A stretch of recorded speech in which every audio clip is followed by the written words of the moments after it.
Hey guys, welcome to Radiant CA. आज हम बात करने वाले हैं टाइम टेबल से रिलेटेड कि सीए फाउंडेशन स्टूडेंट्स या कोई भी स्टूडेंट हो तो उसका क्या स्ट्रेटेजी होनी चाहिए व्हाइल मेकिंग टाइम टेबल।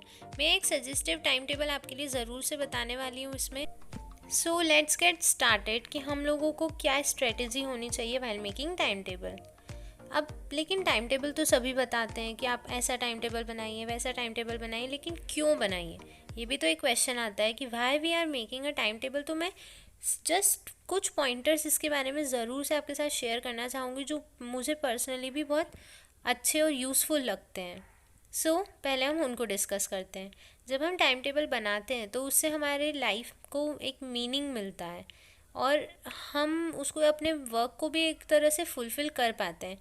हम कम टाइम में बहुत ज़्यादा अचीव कर सकते हैं और क्वालिटी कंटेंट हमको डेफिनेटली मिलता है।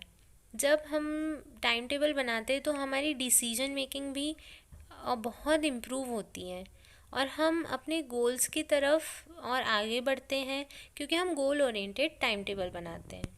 हमारा कॉन्फिडेंस बहुत एक अच्छे लेवल तक बढ़ जाता है जब हम टाइम टेबल बनाते हैं और हमारे पास एनर्जी ज़्यादा होती है कि हाँ, हम अगर हमारे टारगेट सेट है तो हाँ, हमें ज़्यादा अचीव करना है और हम जो चीज़ें करना चाहते हैं, जो हमें पसंद है, हम उनके लिए भी एक टाइम सेट करते हैं। वरना अगर हमारा कोई टाइम टेबल नहीं है तो हम बस ऐसे ही कुछ भी करते रहेंगे, टाइम वेस्ट होता रहेगा।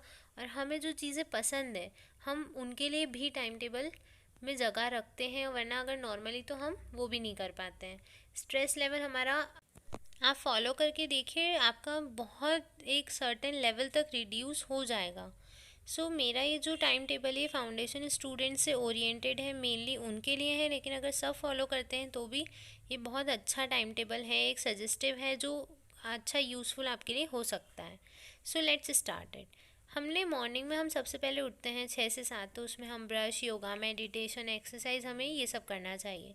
देन हमें एक टू डू लिस्ट बनानी चाहिए कि आज हम दिन भर में क्या करने वाले हैं, उसमें अपना सब कुछ पॉइंटर वाइज लिखना चाहिए।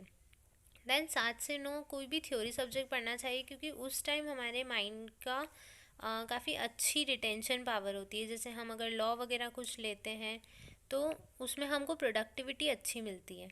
9 से 10 ब्रेकफास्ट का टाइम रखना चाहिए। 10 से 12 जब हम कोई प्रैक्टिकल सब्जेक्ट पढ़ेंगे, लाइक अकाउंट्स या ऐसा कोई भी सब्जेक्ट अगर हम पढ़ते हैं तो उस टाइम हमारा उस सब्जेक्ट को मीन्स हमारा इंटरेस्ट उसमें डेवलप होगा तो हम डिस्टर्ब नहीं होंगे। 12 से 3 then we should be free, उस टाइम स्टडी को no. Lunch time, tea time होना चाहिए, खाओ पियो मस्त रहो। उसके बाद है 3 से 5 कोई प्रैक्टिकल सब्जेक्ट हम यहाँ पर ले सकते हैं क्योंकि ये बहुत स्लीपी टाइम होता है। तो कोई interesting mathematics kind of subject इस टाइम अगर हम पढ़ते हैं तो अच्छी प्रोडक्टिविटी हमारी बनेगी। 5 से 7 then we should have a break. इस टाइम आप ब्रेक को एंजॉय करो और इस टाइम पे आपको पढ़ाई नहीं करनी है। देन 7 से 9 का एक टाइम सेट होगा जिसमें आप इकोनॉमिक्स को पढ़ें। उस टाइम इकोनॉमिक्स पढ़ने में आपको इंटरेस्ट भी आएगा, ऐसा कोई सब्जेक्ट आप इस टाइम पढ़ सकते हैं।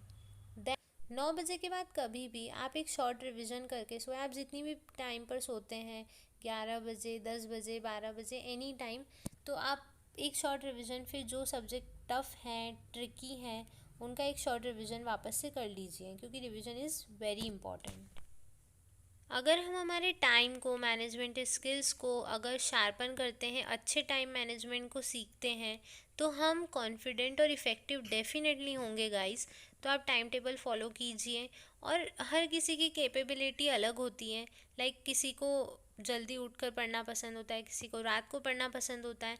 तो time table must be designed in a way जो आपको सूट करता हो, जिसमें से मैंने आपके साथ एक शेयर किया है। एंड गाइस, आपकी एक क्वालिटी साउंड और एक अच्छी स्लीप ज़रूर से होनी चाहिए, ये भी बहुत एक इम्पॉर्टेंट फैक्टर है।